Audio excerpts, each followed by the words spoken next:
Bismillah, innal hamdalillah nahmadullah ta'ala wa nasta'inuhu wa nastaghfiruh wa na'udzu billahi min syururi anfusina wa min sayyiati a'malina may yahdihillahu fala mudilla lahu wa may yudlilhu fala hadiya lahu.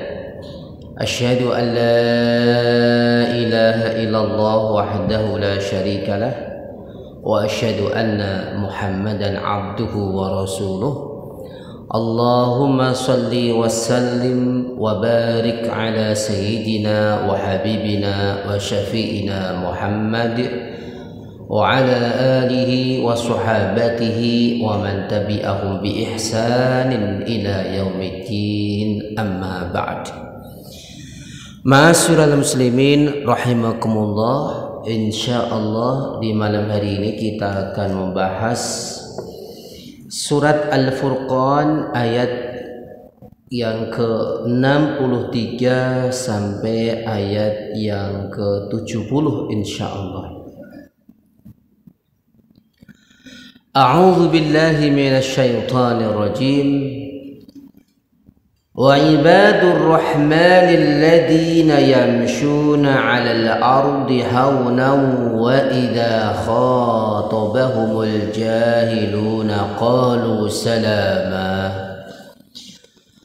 والذين يبيتون لربهم سجدا وقياما والذين يقولون ربنا اصرف عنا عذاب جهنم إن عذابها كان غراما إنها ساءت مستقرا ومقاما والذين إذا أنفقوا لم يسرفوا ولم يعتروا وكان بين ذلك قواما والذين لا يدعون مع الله إلها آخر ولا يقتلون النفس التي حرم الله إلا بالحق ولا يزنون ومن يفعل ذلك يلقى أثاما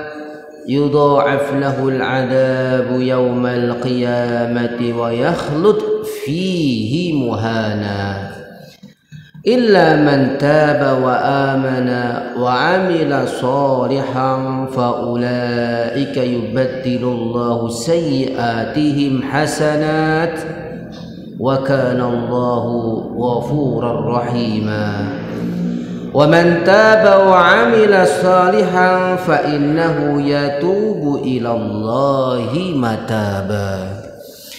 Ma'asyiral muslimin yang dirahmati Allah Subhanahu wa taala, ayat yang akan kita bahas ini sering para ulama ahli tafsir memberikan judul dengan ibadur rahman. Jadi karakter hamba-hamba Allah. Jadi ada sekelompok hamba Allah yang dikenal dengan ibadur rahman. Karena apa? Mereka memiliki karakter tersendiri yang tidak dimiliki kecuali mereka. Sebenarnya yang mencakup daripada ayat atau sifat ibadur rahman ini sampai ayat ke-77. Dan ulama menyebutkan ada 9 karakter utama yang harus dimiliki seorang hamba Allah Subhanahu wa taala. Namun karena waktu kita bagi menjadi 2 sesi dan insyaallah di malam hari ini kita akan membahas sampai ayat yang ke-71. A'udzu billahi minasy syaithanir rajim. Wa ibadur rahman. Adapun ibadur rahman, ya. Jadi Allah memisahkan karakter kelompok dalam ayat sebelumnya, di mana dalam ayat sebelumnya Allah menjelaskan perilaku orang-orang kafir, perilaku orang-orang musyrik. Nah, sekarang Allah ingin menjelaskan siapa itu perilakunya ibadur rahman, ya. Wa ibadur rahmani, ya, adapun hamba-hamba ar-rahman, hamba-hamba Allah yang ar-rahman, yang memiliki sifat ar-rahman, Mereka itu adalah alladzina yamshuna 'alal ardi hauna, yaitu mereka yang ketika berjalan di atas bumi haunan. Haunan itu dengan penuh ketawaduan. Nanti saya terangkan apakah tawadu itu harus dingkluk terus, apakah tawadu itu harus kayak jalannya orang sedang sakit. Nanti kita terangkan. Jadi haunan itu diartikan tawadu, ya, layyin, ya, tidak sombong. Wa idza khatabahumul jahiluna qalu salama, dan ketika diajak bicara atau berbicara, berkomunikasi dengan orang yang kebenarannya orang ini wong bodoh semestinya, ya, nggak tahu apa-apa, maka kita harus membalasnya dengan baik. Nggak perlu kita terpancing emosi, namanya orang nggak tahu, ya, dia tidak bisa berkata dengan yang pas, maka kita harus menjawabnya qalu salama. Salama ini artinya adalah dengan jawaban yang lebih baik, ya. Walladzina yabituna lirabbihim sujjatan wa qiyama. Karakter yang ketiga adalah mereka ini kalau di malam hari seperti ketika di siang hari, semangat selalu dalam kebaikan. Maka dikatakan walladzina yabituna, orang-orang yang ketika memasuki malam, yabituna itu artinya adalah ketika sudah memasuki malam. Nah, seperti kita ini, Pak, maghrib itu adalah batas antara siang dan malam. Maghrib, ya. Li rabbihim, kepada Rabbnya, sujjatan wa qiyama, memperbanyak sujud dan memperbanyak berdiri beribadah kepada Allah Subhanahu wa taala. Nanti kita terangkan apakah lebih utama memperbanyak sujud atau berdiri tilawah Al-Qur'an. Walladzina yaquluna, karakter berikutnya adalah walladzina yaquluna, dan mereka orang yang selalu, ya, tidak sekali dua kali, karena di sini memakai fi'il mudhari'. Fi'il mudhari' itu menunjukkan suatu perilaku yang sedang dan yang akan datang, artinya selalu. Walladzina yaquluna, dan mereka yang selalu berdoa memohon kepada Allah, Rabbana, wahai Rabb kami, isrif anna, ya Allah, palingkanlah dari kami azab jahannam, azab jahannam, inna azabha, sesungguhnya, ya, azabnya jahannam ini kana gharama, selalu melekat. Jadi pada dasarnya Ibu sekalian, kita semuanya ini sudah memiliki tempat di neraka. Kalau bukan karena rahmat Allah yang memalingkan kita darinya, kita pasti kena. Karena apa? Kita ini manusia yang tidak lepas dari dosa. Maka dikatakan inna adzabaha kana gharama, sesungguhnya siksaan pedihnya neraka jahanam itu tidak akan bisa lepas, terus mengikuti siapapun yang berbuat maksiat, tidak bisa meninggalkannya.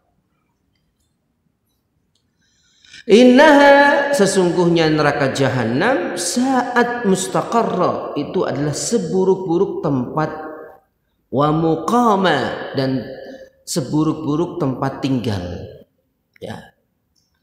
Walladzina idza anfaqu, karakter berikutnya adalah walladzina, dan mereka idza anfaqu, ketika mereka menginfakkan, menggunakan harta benda mereka, lam yusrifu, tidak berlebih-lebihan, ya.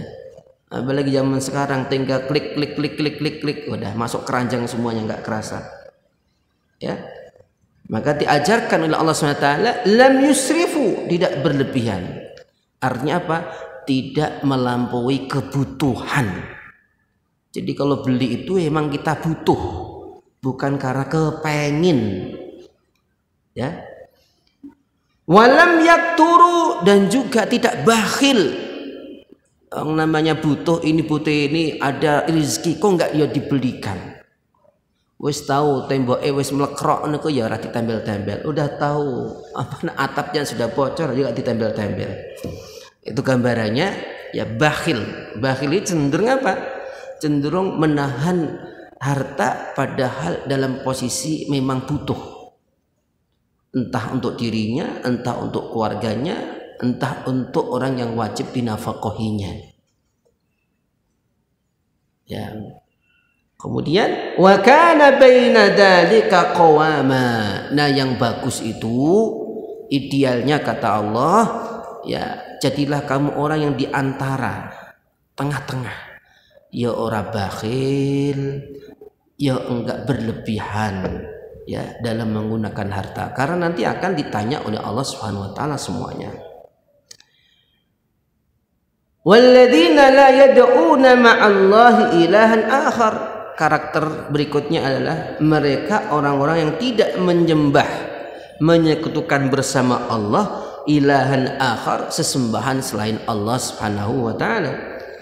Wala yaqtuluna an-nafsa allati harramallah, dan tidak pula melakukan pembunuhan terhadap jiwa yang diharamkan oleh Allah Subhanahu wa taala. Artinya dia tidak melakukan pembunuhan yang tidak dilegalkan secara hukum. Ya. Wala yaqtuluna an-nafsa allati harramallahu illa bil haqq, kecuali memang ada hak. Ya, seperti kisos misalkan. Wala yaznun, dan tidak pernah melakukan perzinaan. Nah, ini menunjukkan bahwa hukumnya menyekutukan Allah, membunuh orang, berzina, ini termasuk dosa-dosa besar. Wa may yaf'al dzalika yalqa athama. Barang siapa yang melakukan satu di antara tiga hal tersebut, apalagi tiga-tiganya, maka mendapatkan balasan ya atas dosa yang mereka lakukan.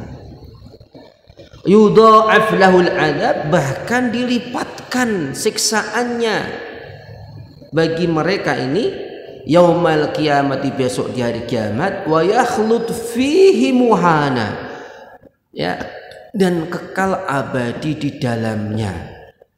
Ini juga memberikan isyarat Bu sekalian.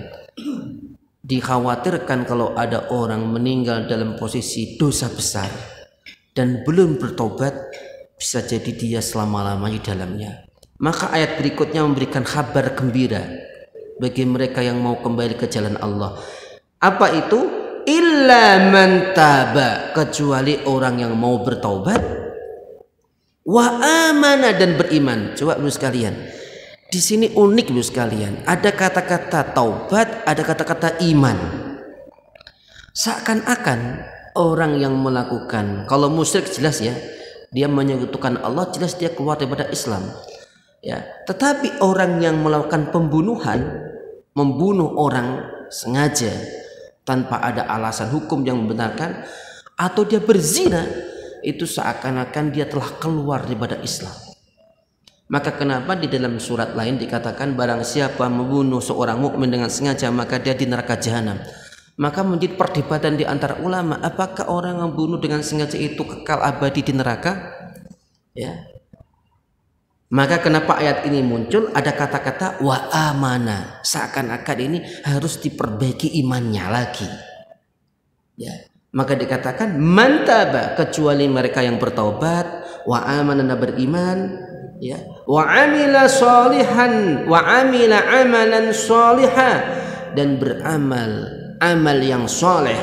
Amal yang soleh itu amal yang sesuai dengan ketentuan syariat. Faulaika yubaddirullahu sayiatihim, maka orang-orang yang mau bertobat, mau beriman, mau beramal soleh itu, semua mereka itu Allah ganti keburukan-keburukan mereka, yubaddilullahu sayiatihim hasanat, masya Allah, diganti kebaikan. Wa kana Allahu ghafurar rahima, dan sungguh Allah Subhanahu wa taala, ya, wa kana Allahu, dan Allah Ghafurar rahima, itu maha pemberikan ampun dan maha kasih sayang. Wa man taba, dan barang siapa bertobat, wa amila sholiha, diulang 2 kali sampai. Ya, hal ini memberikan isyarat dosa itu ada 2, dosa besar, dosa kecil. Kalau udah besar itu tadi ya begitu keras sekali peringatannya. Nah, dosa kecil ini sekalian sama-sama dosa tapi grade-nya lebih bawah. Maka Allah katakan wa man taba, maka barang siapa bertobat itu kembali ke jalan yang benar, wa amila sholihan, dan beramal soleh, fa innahu yatubu ilallahi mataba, maka sesungguhnya mereka itu kembali kepada Allah dengan mendapatkan ampunan pertaubatan dari Allah Subhanahu wa taala.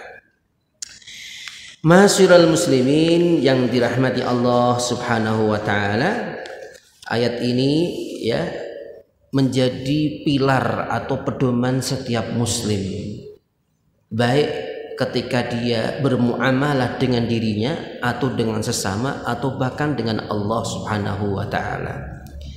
Dan ayat ini juga memberikan bagaimana Allah memberikan kemuliaan bagi siapapun yang mau menjalankan karakter ibadur rahman. Seakan-akan Allah memisahkan, ini loh, kalian semuanya kalau ingin menjadi ibadur rahman, menjadi hamba-hamba kekasih Allah Ar-Rahman yang Maha Kekasih, ikuti ini. Ya, simple. Ada 9 karakter. Yang pertama dikatakan tadi adalah at-tawadu. Wa ibadur rahmanil ladzina yamshuna 'alal ardi hauna. Karakter orang sekalian itu bisa dilihat dari cara berjalan. Ya, maka kita ada ilmu namanya ilmu perilaku. Ya. Jadi kalau dalam ilmu psikologi itu dipelajari perangai orang kayak apa. Di antaranya itu dilihat dari cara jalannya. Wanita itu juga bisa dilihat dari cara jalannya tuh kayak apa. Ya. Maka dalam Islam ini diajarkan jalan itu ada tata caranya, yaitu dengan tawadu. Tawadu itu bukan berarti tadi ya jalan dingkluk terus, atau seperti orang yang jalan lagi sakit lemes gitu, enggak. Rasulullah Shallallahu Alaihi Wasallam itu sekalian digambarkan kalau berjalan itu apa? Ka'annama yanhattu min sababin, seperti Rasulullah itu turun dari dari gunung. Jadi menarik ya. Jadi tegak kan, jalan tegak. Jadi badan itu tidak membungkuk gini. Ya, karena ketundukan kita itu hanya kepada Allah Subhanahu wa taala. Maka kalau kita digambarkan ya sebagian orang memahami tawadu itu harus dingkluk terus ini kurang pas. Ya, karena Rasulullah sendiri para sahabat itu ya juga kalau berjalan itu tegap, berwibawa. Ini Pak. Jadi tawadu itu bukan berarti kita menjadi orang yang lemes, tidak. Tapi tawadu itu berjalan dengan tanpa menunjukkan kesombongannya, tapi tetap berwibawa. Ya. Suatu saat Umar bin Khattab ketemu anak muda jalannya itu semampai ya Pak. Tahu semampai nggih, lemes gitu. Terus ditanya, "Wahai fulan, apakah kamu sedang sakit?" katanya. "Enggak ya Amirul Mukminin." Namanya Umar ya, bukan Umar kalau enggak seperti ini. Dia ngambil belarak nih kalau Pak, belarak napa? Kurma itu kan ada durinya toh Pak, disabet ini. Nek jalan sing bener lho bahasa kita gitu ya. Nek jalan sing bener tegak gitu loh. Sing cepet. Jadi jalan tuh cepet. Ya enggak lemes. Itu menandakan bahwa orang Islam itu selalu gesit sekalian. Maka kenapa ya para sahabat dulu tuh ya sudah ketahuan ini dari jalannya itu ini siapa ini. Ya. Nah ini mungkin perlu penyesuaian Bu sekalian, karena kita ini di Jawa ini kadang juga nanti disalahpahami kadang kita itu. Ustadz kok jalannya sombong banget. Nah ini ya karena nggak tahu. Ya, tapi kalau orang yang udah paham, udah tahu, tegap gitu ya. Bukan berarti kemudian nantang-nantang ngaten niki nggih. Ini jelas sombong kalau itu ya. Maka kenapa di dalam ayat lain misalkan ya dalam surat Luqman dikatakan wala tamshi fil ardi maroha, janganlah kamu berjalan di atas bumi ini maroha, sombong. Sombong ini petantang-petenteng lah kalau bahasa Jawa kita ini ya. Kemudian innallaha la yuhibbu kulla mukhtalin fakhur, Allah tidak suka ya orang yang sombong dan ya memuji dirinya. Oh, saya nih ya, itu juga perlu dihindarkan. Nah, Bapak Ibu yang dirahmati Allah Subhanahu wa taala, inti daripada ayat ini, sifat pertama ini adalah kita selalu tawadhu. Ya, tawadhu itu merasa bahwa dirinya ini tidak ada apa-apanya. Nah, kemudian ya selalu merasa diri kita ini serba kurang. Ya, karena kalau kita ada diri kita ada merasa lebih, pasti kita akan merasa sombong, menganggap orang lain itu rendah. Nah, itu yang tidak boleh, Ibu sekalian. Ya, maka Rasulullah pun memberikan gambaran dalam perilaku ya berjalan itu. Kata Rasulullah, "Idza ataitumus sholata fala ta'tuha wa antum tas'auna." Kalau kamu sedang mendatangi sholat, misalkan udah qomat Allahu Akbar, Allahu Akbar, kan kadang kita ini grup-grup gitu, lari, enggak. Jalan aja. Jalan seperti kamu jalan tegap gitu. Ya. Kata Allah sampai Rasul mengatakan, ya, wa atauha wa alaikumus sakinah. Datangilah salat dalam posisi kamu tenang. Tidak seperti kamu mau ngejar pesawat. Tenang. Fama adraktum minha fasallu. Ya Allah, enak banget. Fama adraktumus salat, kalau kamu menemukan masih dapat jamaah, ya salatlah berjamaah. Ya, wa ma fatakum fa'atimu. Kalau memang nanti kurang, ya ditambah aja. Ini kan kadang ngejar bentuk satu rakaat, padahal dia terlambat, baru qomat dia lari dari rumahnya. Nah, jelas terlambat. Ya, maka posisi semacam itu datangilah sewajarnya, tenang, ya supaya semuanya nyaman, tidak ganggu orang lain juga. Apalagi zaman dulu Pak dilanggar ya Pak. Langgar itu kan dulu tidak dari dekel Pak, dari kayu nggih. Duduk. Ya pasti mengganggu orang yang sedang sholat. Ya, makanya sampai dalam ibadah pun seperti itu. Nah, Bapak Ibu yang dirahmati Allah Subhanahu wa taala, dalam hadis lain juga dikatakan, ya Umar bin Khattab mengatakan annahu ra'a ghulaman yatabakhtar fi masyi. Jadi ada orang berjalan itu sampai menimbulkan niki Pak, keluar debu-debunya saking jagoan. Kata Umar, innal bakhtarata misyatun tukrah. Jalan seperti itu, getak-getak tanah, ya itu adalah jalan yang tidak cara jalan yang tidak disenangin, kecuali fisabilillah, kecuali dalam posisi perang. Ya, tentara-tentara kan dilatih seperti itu tuh Pak. Tentara, polisi itu jalannya memang harus gitu, seperti itu, karena mereka ini ya ibaratnya dalam posisi berperang. Nah, kemudian yang kedua dikatakan wa idza khatabahumul jahiluna qalu salama. Nah, ini penting Pak. Kadang kita itu berkomunikasi dengan orang itu macam-macam, yang kadang tidak selevel kita, dan kadang nganyelno. Wah, ini loh. Nganyel nih banget nih. Wis diterangkan gini ngeyel. Ya wis. Qalu salama. Kita jawab sebaik mungkin. Enggak perlu kita tanggapi serius-serius. Nanti kita yang sakit hati dan bisa jadi kita malah jadi terbawa emosi.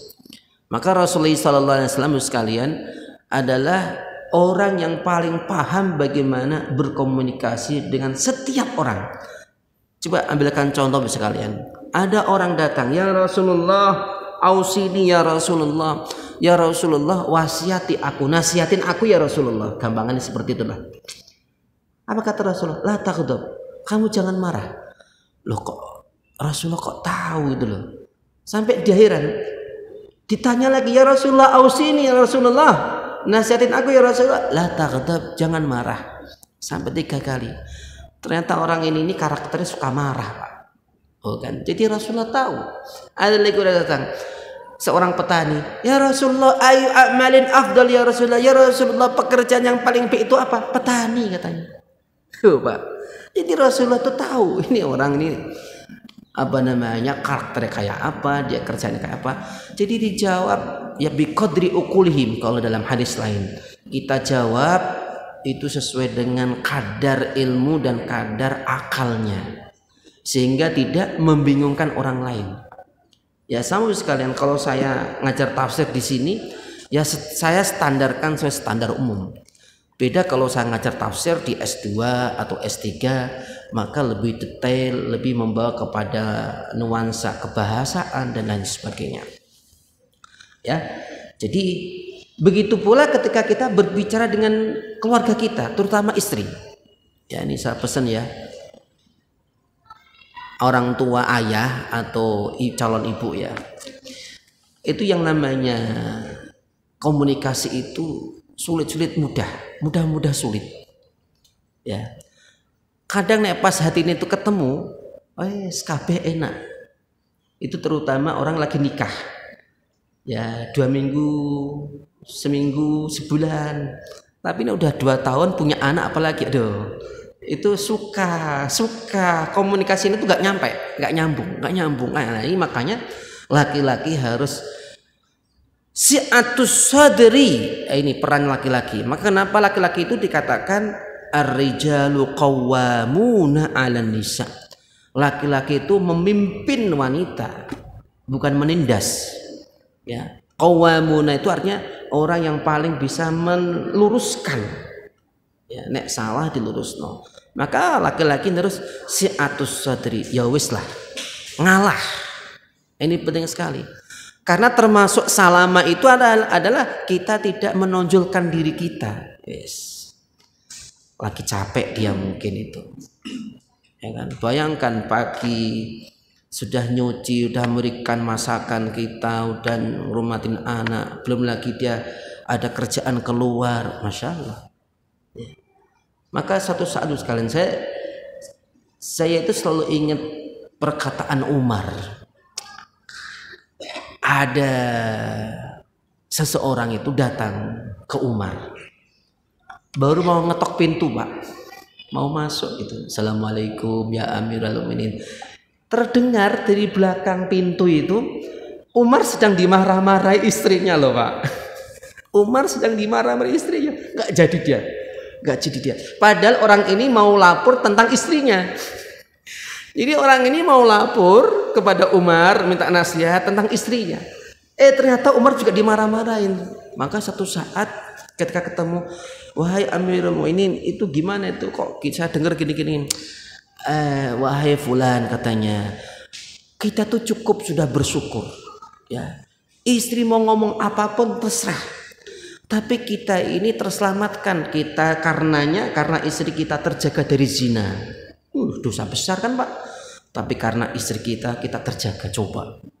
Coba kalau kita nggak punya istri itu, mau kemana larinya itu? Ya kan? Pasti ke tempat lain. Ada istri kita menjaga kita. Udah gitu dia memasakkan, udah macem-macem. Ya, kalau sekali-kali dia marah-marah sama kita ya nggak apa-apa. Kan nggak mungkin dia marah setiap hari, nggak mungkin. Kalau udah marah setiap hari itu berarti sudah harus dibawa ke RSC kalau itu. Karena nggak mungkin. Maka bu sekalian, saya pesan hanya gara-gara perbedaan apa, belum ada apa-apanya itu. Ya. Mohon maaf pak ya, saya sendiri ya seperti itu. Jangan dikira kita nggak pernah berdebat, kita nggak pernah berbeda. Ya namanya hidup pastilah. Cuma bagaimana kita tadi ayat ini mengajarkan qalu salama. Udah dijawab dengan yang baik saja. Kalau nggak bisa ditinggal dulu. Maka kenapa Rasulullah SAW mengajari kepada kita, kalau kita sedang ada masalah dengan istri atau siapapun, ya maka kalau bisa kita jawab kalau dengan baik. Kalau enggak, kita mencoba untuk menyingkir. Jangan sampai kita menambah-nambah. Karena apa? Setan itu sedang membidik kita pak. Membidik kita, ayo. Sing mbok wedok ya gitu, tambah lagi. Yes. Nah, makanya pentingnya harus semakin dewasa. Maka kalau bahasa saya pak, ta'aruf, perkenalan itu tidak hanya sebelum menikah, tapi sampai tua. Karena setiap masa peralihan kondisi itu pasti berubah. Ya, baik laki-laki maupun perempuan. Nah, tentu ayat ini sangat luas sekali nggih, napa nggih prakteknya ya, baik di keluarga, di masyarakat atau apa, atau kondisi ketika jangan jadi pejabat. Saya itu pernah Pak ada kesalahan ya, saya ngaku nggih. Jadi saya nggak tahu dia itu pejabat tinggi. Ya kita ngobrol sama teman-teman, tak kira ini teman biasa ngobrol gitu.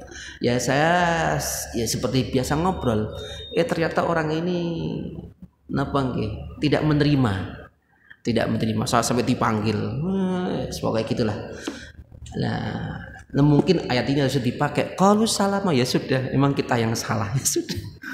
Nggak perlu kita ngeyel, nggak perlu apa. Seperti itu juga termasuk dalam interaksi yang menjadikan komunikasi kita menjadi komunikatif. Jadi banyak kita itu berkomunikasi tidak komunikatif. Satunya ke sana, satunya ke sana. Ya contoh lagi Pak ya. Kalau kita berbicara itu harus hadap-hadapan. Lah ini bapak nonggon ruang depan, istrinya di ruang belakang ngomong saut-sautan. Enggak nyambung. Pasti ada hal yang tidak tersampaikan dengan sempurna. Harus berhadapan, wajahnya harus ditata. Ya. Nah kadang kita itu kan gini Pak ya, di depan orang lain kita bisa senyum-senyum, tapi di depan istri kita, anak kita, keluarga kita cemberut terus, nggak tahu sebabnya apa. Nah ini. Kemudian yang ketiga Bu sekalian, at-tahajjud lailan. Ini ayat ini Bu sekalian. Walladzina yabituna lirabbihim sujjadan wa qiyama. Ini ayat di antara dalil pentingnya kita mengistiqomahkan untuk sholat malam. Bahkan Bu sekalian, kalau jangan capek lah sudah. Kalau memang tidak mungkin bangun lagi nanti malam karena capek banget, sebelum tidur sholatlah 2 rakaat. Kata hadis dikatakan Ibnu Abbas mengatakan man shalla rak'ataini aw akthar ba'dal isya'i faqad bata lillahi sajidan wa qa'ima. Masyaallah. Barang siapa salat 2 rakaat atau lebih setelah isya ya faqad bata lillahi sajidan wa qa'ima, maka dia seakan semalam itu dia sujud dan berdiri kepada Allah beribadah. Nah ini Pak ya, maka dulu satu saat Umar sama Abu Bakar ini ditanya oleh Rasulullah. Satu saat, wahai Abu Bakar, kamu sholat malamnya kapan? Saya sholatnya sebelum tidur ya Rasulullah, karena saya takut khawatir nanti nggak bisa bangun. Abu Bakar ini kan orangnya agak ringkih ya, artinya beliau dibandingkan Umar ya. Kalau Umar, kamu kapan sholat malamnya? Setelah bangun tidur. Artinya memang setelah bangun tidur. Dua-duanya dipuji oleh Rasulullah SAW. Artinya apa? Para ulama mengatakan kalau kondisi badan kita ini nyaman, kuat, maka bangun tahajud setelah tidur. Tapi kalau kondisi kita ini lagi kurang nyaman, capek, daripada gak sholat malam blas, maka setelah isya sholat secukupnya, maka itu sudah termasuk mendirikan dan menghidupkan malam karena Allah Subhanahu wa ta'ala. Masyaallah muslimin yang dirahmati Allah Subhanahu wa ta'ala, ayat lain bisa sekalian dikatakan kanu qalilan min laili ma yahjaun. Jadi karakter ibadur rahman itu, orang mukmin itu malamnya itu tidak banyak tidur sekalian. Maka Rasulullah itu membiasakan tidurnya cepat. Ya kalau kita ini misalkan isya jam 8 ya jam maksimal jam 10 tuh udah sare Bos sekalian. Nanti jam 2:30 atau jam 3 bangun. Apalagi sekarang subuhnya itu sebelum jam 4. Suka blablas Pak. Saya bangun itu udah jam 3:30 ya. 3:30 ini bisa apa Pak? Ya paling sholat 2 rakaat sama witir. Itu pun mungkin nggak sampai 1 juz. Kalau kita mau 1 juz ya minimal jam 3 bangun ya, karena 1 juz itu minimal setengah jam kalau lancar bacaannya. Nah, kembali lagi sekalian. Nah sekarang Ustadz yang paling bagus gimana? Paling bagus itu ya tahajud. Namanya tahajud itu adalah sholat setelah tidur. Tahajud itu artinya meninggalkan tempat tidur ya. Kemudian di akhirnya ditutup dengan witir, sekalian. Maka kenapa dalam hadis ini dikatakan ij'alu akhir salatikum witron. Jadikanlah akhir daripada salatmu seluruhnya itu kamu tutup dengan witir. Witir minimal 1 rakaat. Sambil nunggu zikir minta Allah SWT, datanglah azan subuh. Sudah. Itu insya Allah kalau kita istiqomahkan sekalian, Allah akan memudahkan seluruh kehidupan kita dan akan menjadi cahaya ketika kita dalam kegelapan di kubur kita. Saya kira cukup sekian Bapak Ibu yang dirahmati Allah SWT. Nanti kita sambung dalam ayat berikutnya. Terima kasih. Segala kebenaran dari Allah SWT. Wassalamualaikum warahmatullahi wabarakatuh.